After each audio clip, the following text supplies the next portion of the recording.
Hi అండి, అందరికీ నమస్తే. అందరూ బాగున్నారా? ఈరోజు నేను ఉల్లిపాయ పులుసు చేస్తున్నానండి. ఒంటికి చాలా మంచిది కూడా. మెంతులు వేస్తున్నాను. ఒకసారి ప్రాసెస్ చెప్తాను చూడండి.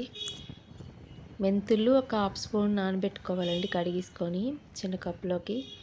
తర్వాత మన స్టవ్ ఆన్ చేసుకొని కళాయి పెట్టుకొని ఆయిల్ వేసుకొని, ఆయిల్ హీట్ ఎక్కిన తర్వాత వెల్లుల్లి వేయాలండి. అది కొంచెం వేగిన తర్వాత ఆనియన్స్, పచ్చిమిర్చి వేయాలి. ఇది ఉల్లిపాయ పులుసు కాబట్టి ఆనియన్స్ ఎక్కువే పడతాయి. నేను ఒక 8 మీడియం సైజు ఉల్లిపాయలు కోసానండి. అయితే ఇది బాగా వేగనివ్వాలి. కొంచెం వేగాలంటే సాల్ట్ కానీ ఉప్పు కానీ వేసుకోవాలి.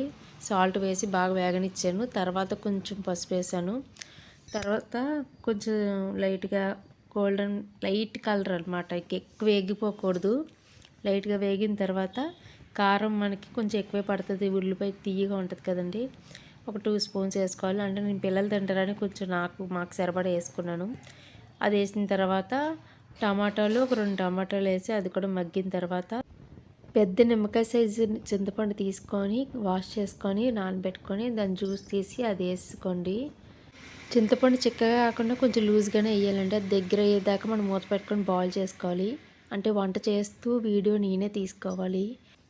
కొంచెం వీడియో అటు ఇటు అయినా కొంచెం అడ్జస్ట్ అయిపోండి. తర్వాత దగ్గర అయ్యాక చిన్న బెల్లం ముక్క వేసుకోవాలి. అది 5 మినిట్స్ ఉంచిన తర్వాత అప్పుడు దించేసుకోవాలండి. అయితే నేను ఒక సాంగ్ పాడతాను.